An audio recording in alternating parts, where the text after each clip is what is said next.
my soul. I live for you alone everywhere. Après dans sa présence au nom de Jésus, nous entamons aujourd'hui une série d'enseignements selon que le Saint-Esprit me l'a dit.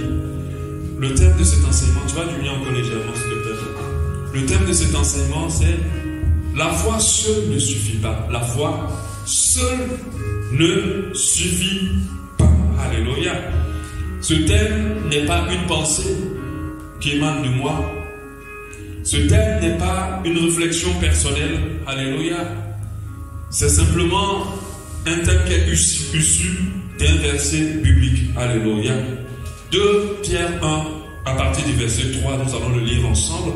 2 Pierre 1, à partir du verset 3.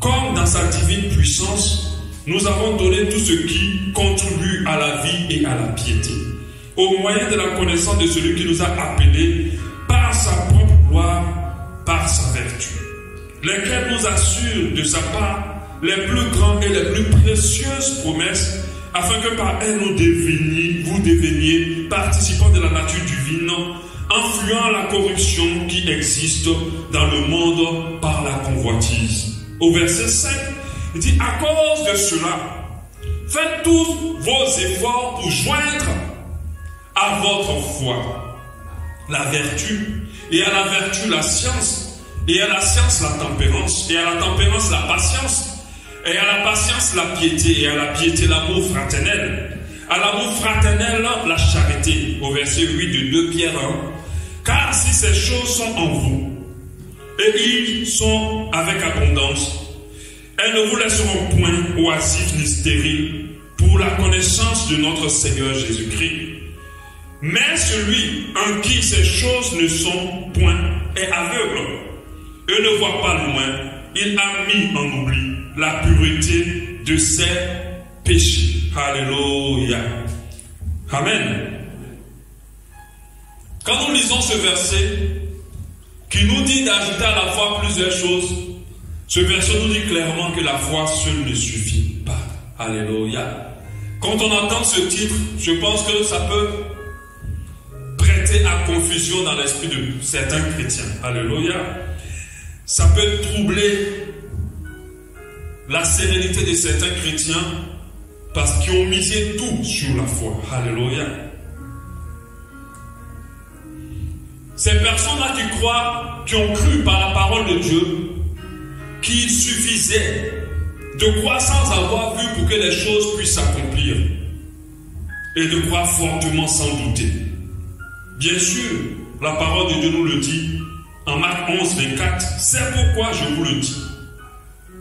Tout ce que vous demanderez en priant, croyez que vous l'ayez reçu et vous le verrez s'accomplir. Depuis des années et des années et des années, la majorité des enseignements que nous entendons sur la foi nous présentent une foi qui nous donne accès à tout.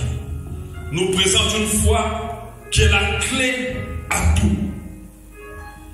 Une foi qui nous permet de tout avoir. Une foi qui est très puissante pour beaucoup de choses. Et entendre ce soir que la foi seule ne suffit pas, ça peut mener à poser des questions. Ça peut pousser à poser des questions. Parce que ce qu'on a l'habitude plus d'entendre, c'est qu'elle représente tout. Elle est capable de tout. Elle a une puissance extraordinaire. Elle fait même partie des dons de l'esprit. Le don de foi. Alléluia. Donc ça nous amène à poser des questions. Mais quelles questions véritables nous devons nous poser en entendant la foi seule ne suffit pas?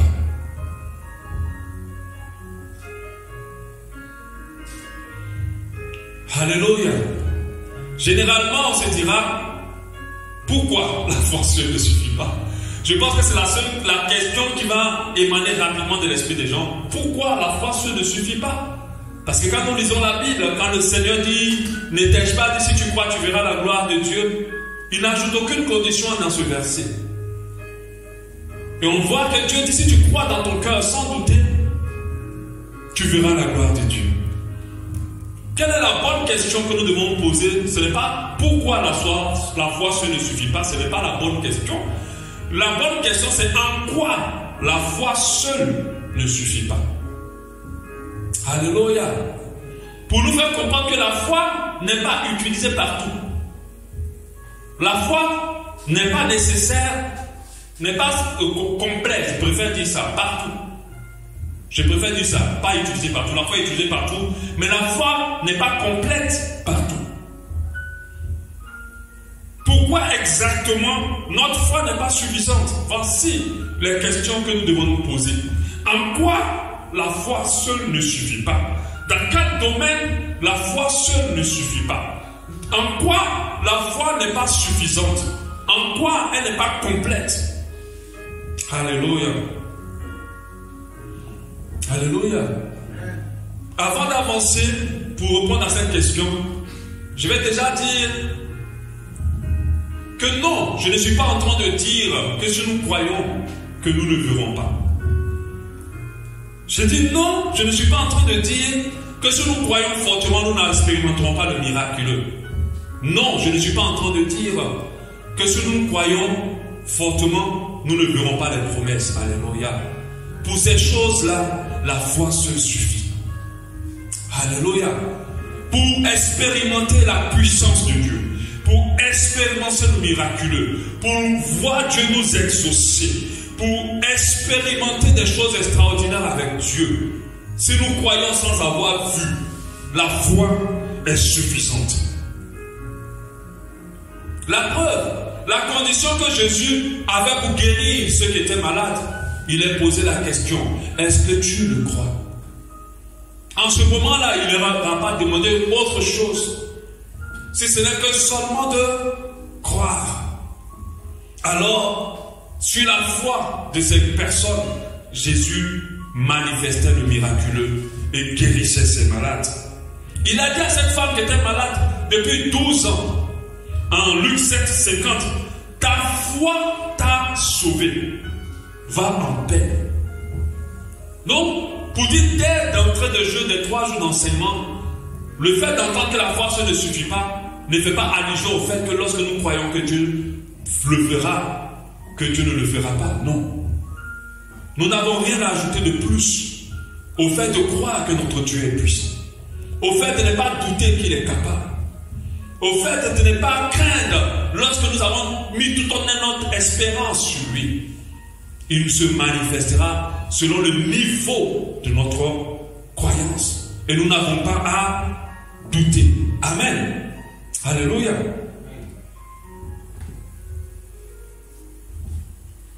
La parole de Dieu dit que Jésus a juste besoin de notre foi pour se manifester.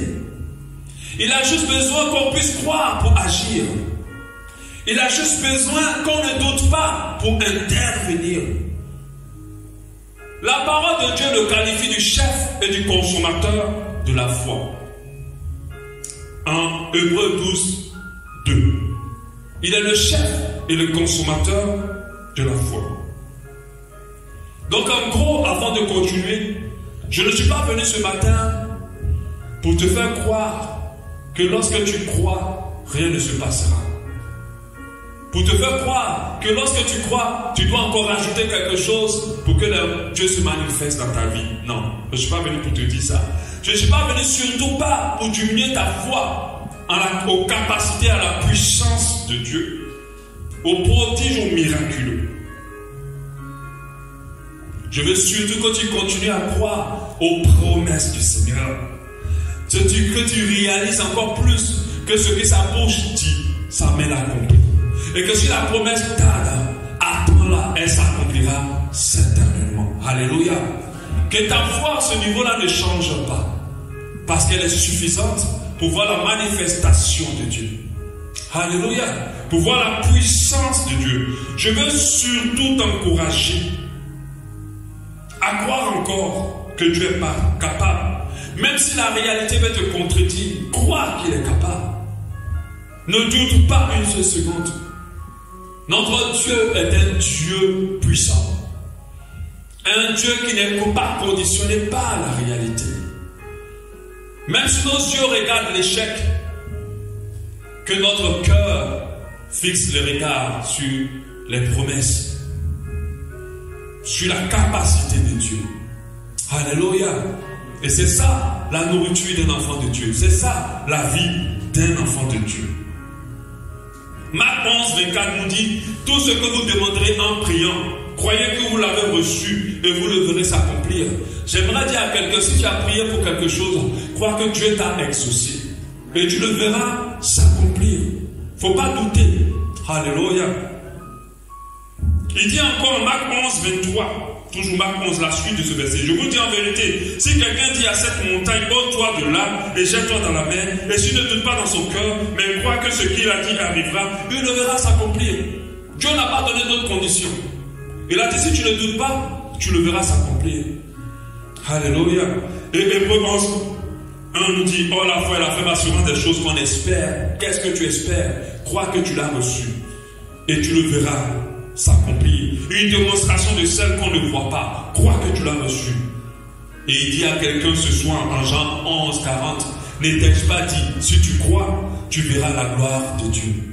N'ai-je pas dit que si tu crois, tu verras la gloire de Dieu. Ces versets sont vrais depuis qu'ils ont été écrits et ils sont vrais encore aujourd'hui. Alléluia. Et moi j'y crois fermement. Alléluia. Revenons à notre question. En quoi alors la foi seule ne suffit-elle pas? En quoi alors la foi ne suffit pas? Amen. Parce que quand nous relisons ce verset de 2 Pierre 1, 3 à 9, nous comprenons que croire en Dieu, avoir la foi, est une bonne chose. Mais elle n'est pas suffisante. Parce que ce passage nous demande de faire tous nos efforts pour ajouter à notre foi. De faire tous nos efforts pour ajouter à notre foi une liste d'éléments. Quand nous lisons votre version, il dit, faites tous vos efforts pour enrichir votre foi de. Quand on lit notre version encore, il dit, faites tous vos efforts pour joindre à votre foi ci et ça et ça. Et ensuite, dans notre version, il dit, joignez à votre foi ci et ça et ça. Alléluia. Donc, pour quelle raison la parole de Dieu nous demande d'ajouter à notre foi la vertu? Alléluia. Et à la vertu, pas à la foi, hein? Pas à la foi. Et à la vertu d'ajouter la science. Et à la science d'ajouter la tempérance. Et à la tempérance d'ajouter la patience. Et à la patience d'ajouter la piété. Et à la piété d'ajouter l'amour fraternel. Et à l'amour fraternel d'ajouter la charité. Avant d'utiliser ces 7 compléments de la foi, nous allons d'abord comprendre en quoi la foi seule ne suffit pas. Ou pourquoi nous devons ajouter ces choses-là à notre foi. Alléluia. Et c'est pour cela que nous sommes là. Parce que beaucoup se disent, j'y crois en Dieu. C'est bon, c'est suffisant. Je sais qu'il existe. Je travaille à l'église. Je sais le Seigneur. Et puis pour eux c'est suffisant. Non, la Bible dit, cette foi-là seule ne suffit pas. Et nous allons comprendre en quoi elle n'est pas suffisante. Quand nous réalisons ce passage de 2 Pierre 1, de 3 à 9, nous trouvons là 3 raisons. Mais nous devons déjà comprendre que ces 7 compléments à la foi forment avec la foi un tout. Ça veut dire que ces compléments sans la foi ne sont rien. La foi sans ces compléments n'est pas suffisante. Former un tout dans la vie de l'enfant de Dieu, dans la vie du chrétien. Alléluia. Nous devons comprendre aussi que ces 7 compléments sont comme des maillons d'une même chaîne. Alléluia. Leur absence peut créer des conséquences dramatiques dans la vie d'un enfant de Dieu. Et surtout quand le chrétien veut avoir une vie victorieuse. S'absence de ces 7 compléments. Donc quelle est la raison pour laquelle la foi seule ne suffit pas. Quand on lit le départ de verset, on comprend en 2 Pierre 1, 3, comme sa divine puissance nous a donné tout ce qui contribue à la vie et à la piété, au moyen de la connaissance de celui qui nous a appelés par sa propre gloire pour sa vertu et par sa vertu, lequel nous assure de sa part les plus grandes et les plus précieuses promesses. Amen. Afin que par elle vous deveniez participants de la nature divine, en fuyant la corruption qui existe dans le monde par la convoitise, participants de la nature divine. Lorsqu'on lit la suite des versets, on a 3 éléments qui sont mis en exergue qui montrent que la foi seule ne suffit pas. Le fait de croire en Dieu, le fait de servir Dieu, le fait d'être dans la maison de Dieu, le fait de naître d'une famille chrétienne, le fait d'être chrétien, ce n'est pas suffisant. Alléluia. Quand on évangélise des gens, ils disent moi je suis chrétien, je crois en Dieu.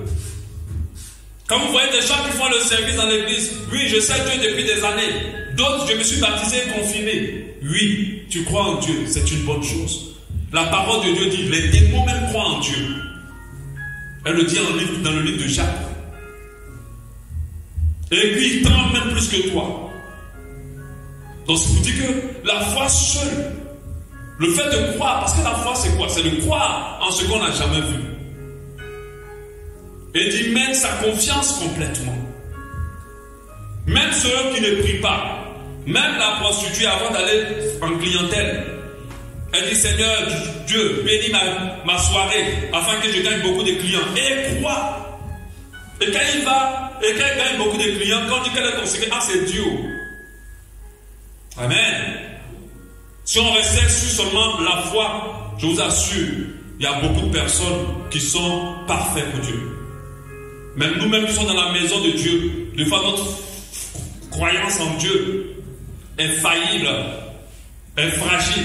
Mais il y a des gens qui ne sont même pas dedans, qui croient Dieu comme fer. Mais des fois leur croyance est dans la superstition.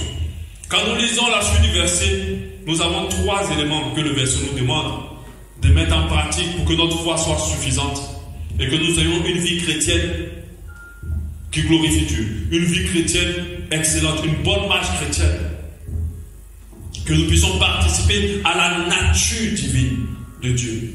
Alléluia. Le premier point, c'est tout dans le verset 2 Pierre au verset 8, dit car si ces choses sont en vous, c'est-à-dire tous les éléments qu'il a cités sont en vous, et ils sont avec abondance, elles ne vous laisseront point oisifs. Donc, 3 éléments importants pour lesquels la foi seule ne suffit pas. 3 éléments importants pour lesquels plutôt nous devons ajouter les 7 éléments dans nos vies. 3 raisons plutôt pour lesquelles nous devons intégrer les 7 choses qu'il a citées complément à la foi. C'est l'oisivité. 1. L'oisivité.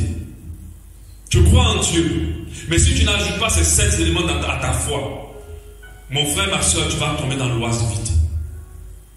Tu vas tomber dans l'oisivité. Et nous savons que le pourcentage de chrétiens oisifs dans l'église, dans le corps du Christ, est de plus en plus élevé. C'est quoi l'oisivité? L'oisivité dans ce cadre-là, ce n'est pas quelqu'un qui ne fait rien, mais c'est quelqu'un qui ne fait rien pour Dieu. Alléluia. Qui ne fait rien pour Dieu. Qui ne fait rien pour Dieu selon que Dieu l'ait appelé. Amen.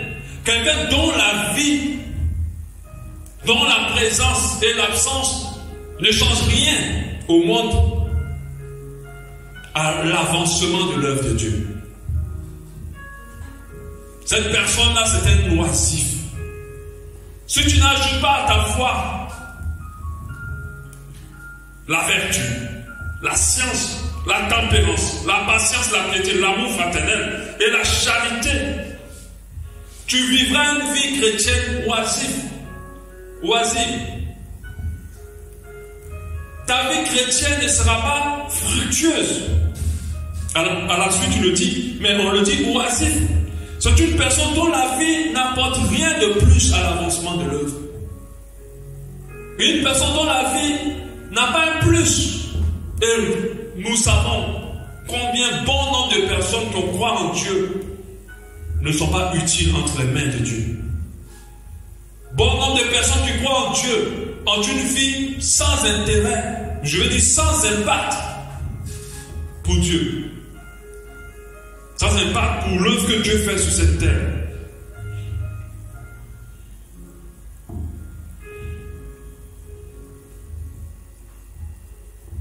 Alléluia. Nous devons comprendre que nous sommes en pèlerinage sur la terre en tant qu'enfants de Dieu. Même ceux qui ne sont pas enfants de Dieu sont aussi en pèlerinage. Nous avons été tous créés pour un but. Si nous n'ajoutons pas au fait que nous croyons à Dieu ces 7 éléments à notre foi, nous allons rentrer dans ce qu'on appelle la loisivité. Et beaucoup sont oisifs dans la maison de Dieu. Alléluia. La parole de Dieu nous dit que nous sommes en pèlerinage, que nous sommes de passage. Mais ce n'est pas un passage inutile, ce n'est pas un passage sans impact. Notre passage sur cette terre est censé être un passage avec un impact, parce que c'est un passage que Dieu a prévu pour un but. Et si tu n'ajoutes pas à ta foi ces 7 éléments, tu ne pourras pas. Le seul fait de croire en Dieu ne sera pas suffisant pour ne pas tomber dans l'oisiveté. Et beaucoup, aujourd'hui, au niveau de leur foi, sont à ce stade. Ils ne sont pas utiles à Dieu. Dieu n'arrive à rien faire avec eux pour son œuvre. Dieu n'arrive à rien faire avec eux pour ses projets, pour son programme, pour son intérêt. Parce que ces personnes ont cru que croire était suffisant. Être chrétien était tout. Faites très attention à ne pas confondre l'oisiveté et être au service dans une église. L'oisiveté spirituelle est liée au fait que tu n'es pas dans ce pourquoi Dieu t'appelle. Tu ne fais pas, tu n'exerces pas là où Dieu veut que tu sois. Je ne peux pas acclamer un couteau qui allait me creuser un trou et qui n'arrive pas à me couper ma viande et le reste. Parce que je ne l'ai pas acheté pour creuser un trou. Alléluia. Et beaucoup sont dans l'oisiveté. Je me rappelle de cette petite vidéo qui circule sur internet. Peut-être que je vais la repartager sur le groupe de l'église ce soir, où chacun venait rendre compte à Dieu de sa vie. Et il y avait un très grand homme de Dieu qui avait rempli des stades et qui était là devant Dieu. Et il était tout fier. Et Dieu lui disait, non, je ne t'ai pas appelé pour le ministère à ce niveau. Je t'avais appelé pour gérer la comptabilité des églises et aider beaucoup d'assemblées à gérer leur comptabilité. Mais ce monsieur était passionné de l'œuvre de Dieu, il s'engageait dans l'œuvre de Dieu. Ce n'est pas parce que tu as du succès quelque part que Dieu est avec toi. Fais très attention. De la même manière aussi, ce n'est pas parce que tu as l'échec quelque part que Dieu n'y est pas. Alléluia. Et on avait cette maman qui est venue toute honteuse dans cette vidéo. Elle pleurait presque, elle savait elle se disait qu'elle irait en enfer. Parce qu'elle avait passé toute sa vie à s'occuper de ses 3 enfants, à s'investir sur ses enfants. Et Dieu lui a dit, le monsieur qui représentait Dieu a dit, félicitations, entre dans la joie de ton maître, bonne et fidèle servante. Elle était étonnée. Elle dit, oui, tu as éduqué 3 grands serviteurs de Dieu. Tu leur as donné la bonne éducation qui va leur permettre de faire un ministère glorieux après toi. Mais on aurait dit, mais cette femme a échoué son ministère. Elle n'était pas oisive. Parce qu'elle n'avait pas ajouté, elle avait ajouté à sa foi ces 7 compléments. Alléluia. Vous allez voir qu'on va commencer à utiliser ces 7 éléments, que ces éléments vont nous conduire vers ce que Dieu attend de nous. Croire, c'est bien. En Dieu, c'est parfait. Mais ce n'est pas suffisant quand nous n'avons pas ces 7 éléments en complément. Alléluia. Croire en Dieu, de croire qu'il est capable, ne nous préserve pas de l'oisiveté. L'oisiveté. Plusieurs chrétiens sont oisifs, sans but précis dans leur existence, courant vers les choses pour lesquelles Dieu ne les a pas appelés, n'étant pas utiles à Dieu, parce qu'ils n'ont pas pensé à ces 7 éléments que Dieu a pris la peine de citer dans sa parole. La parole de Dieu n'est pas une décoration. À chaque partie de cette parole renferme une révélation puissante pour nous. Elle révèle Dieu. Alléluia. Donc, ajouter à notre foi tous ces 7 compléments nous permet de ne pas être oisifs spirituellement. La deuxième partie, 2 Corinthiens 1, 2 Pierre plutôt 1, 8. Car si ces choses sont en vous et ils sont avec abondance, elles ne vous laisseront point oisifs, bien sûr. Ensuite, ni stériles pour la connaissance de notre Seigneur Jésus. Ni stériles pour la connaissance de notre Seigneur Jésus. On va finir avec la stérilité aujourd'hui et on verra la suite demain. On va certainement commencer à toucher les 7 éléments demain. Parce que ce n'est pas censé être long. Donc, croire en Dieu et ajouter ces 7 éléments. La vertu, la science, la tempérance, la patience, la piété, l'amour fraternel et la charité va vous permettre de ne point être stérile spirituellement et de produire du fruit en abondance. Si nous croyons seulement, c'est bien, mais la foi seule ne nous amènera pas là. Alléluia. La foi seule ne suffit pas dans ce cadre-là à avoir une vie spirituelle épanouie, croissante et féconde. Parce que notre vie spirituelle, en plus d'être épanouie, doit être féconde. Nous devons avoir une vie spirituelle, une marche chrétienne féconde et non pas stérile, comme c'est le cas de beaucoup. À cause de cette erreur plutôt, plusieurs se retrouvent comme le figuier que Jésus a maudit. Ils ont la foi. Quand on les regarde, quand Dieu les regarde, il voit des gens qui croient en lui. Quand Dieu les regarde, il voit des personnes qu'il peut utiliser. Il voit des personnes sur qui il peut compter. Il voit des personnes avec qui il veut partager sa nature divine. Mais quand il s'approche, il ne trouve aucun fruit. Et il est obligé de maudire. Ces personnes trouvent Dieu en n'ajoutant pas à leur foi ces 7 éléments. Et c'est ce qui arrive à beaucoup de personnes qui ont été déjà maudits par Dieu lui-même. Et quand Dieu te maudit, qui peut t'enlever la malédiction? Parce qu'ils croient en Dieu. Ils ne doutent même pas une seule seconde. Mais ils n'appliquent pas la parole de Dieu de 2 Pierre 1 à partir du verset 3 jusqu'au verset 9. Ils n'appliquent pas. C'est ça le véritable chrétien que Dieu recherche. Et c'est là le véritable chrétien qui va produire du fruit. Et qui ne permettra pas au Seigneur Jésus de s'approcher de lui sans lui livrer ses fruits. Et beaucoup sont dans cette position-là, comme le figuier, tout vert, rempli de foi. Surtout la foi pour obtenir des choses extraordinaires. Même quand ils sont dans des situations les plus terribles, ils croient que Dieu va intervenir. Ils ne doutent pas. Mais en dehors de ça, à leur foi, ils n'ajoutent pas ces éléments. Alléluia. Par la foi, beaucoup sont verts, mais ils sont stériles. Ils ne produisent aucun fruit. Parce que les compléments de la foi ne sont pas dans leur vie. Il n'y a pas dans leur vie la vertu, la science, qui est aussi la connaissance, la tempérance, la patience, la piété, l'amour fraternel et la charité. Même quand il y a un, il manque de voir l'autre. Ce n'est pas une option entre ces 7 éléments. C'est comme nous savons que le chiffre, le chiffre 7 est le chiffre de la perfection. Je pense que ces 7 éléments viennent parfaire notre foi, afin de nous donner l'excellence dans notre relation avec Dieu. Et ça, il faut que nous le comprenions. Ça, il faut que nous le captons maintenant. Alléluia. Il ne faut pas que nous nous retrouvons devant Jésus pendant qu'il a besoin de fruits et nous n'avons rien à lui donner. Parce que notre foi n'est pas accompagnée de ces éléments-là et nous rend stériles. Amen. Plusieurs chrétiens par leur foi trompent Dieu. Par leur foi trompent Dieu. Parce qu'ils pensent que la foi est résumée à quelque chose que Dieu n'a pas dit. Ils se comportent dans leur foi pas comme Dieu l'attend. Ils ont une image chrétienne qui ne reflète pas la foi que Dieu veut.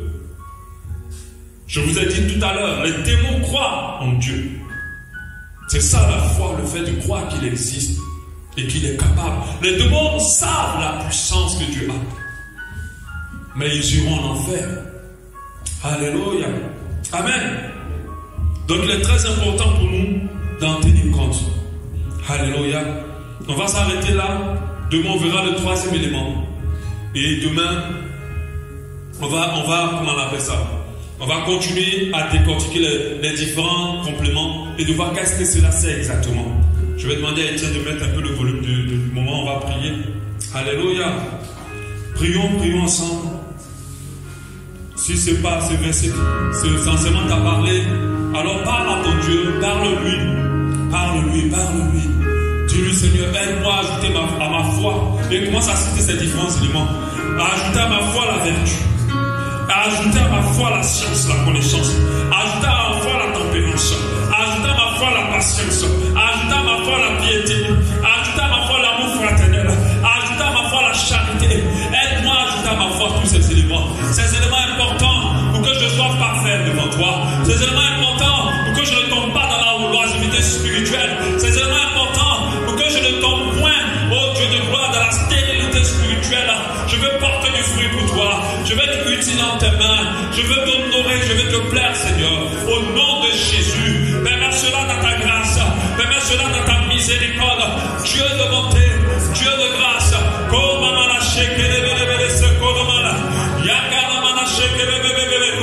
Donne-moi d'ajouter ces éléments à ma foi, au fait que je crois en toi, dans le nom de Jésus, afin de participer à la nature divine, afin de participer à la nature divine, afin de participer à la nature divine, au nom de Jésus, au nom de Jésus, au nom de Jésus.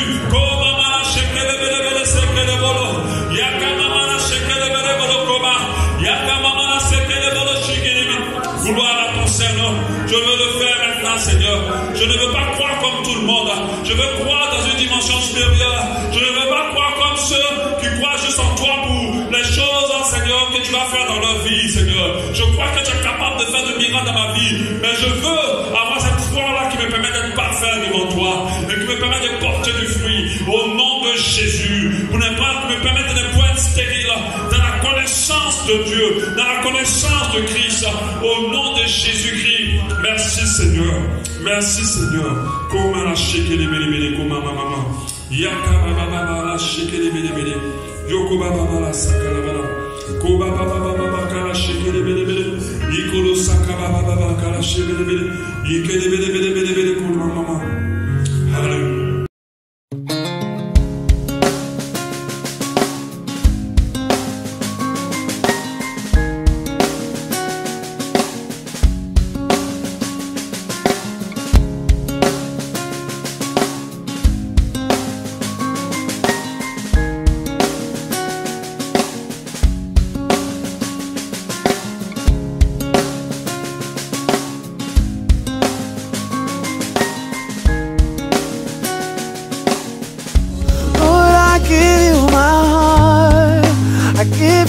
So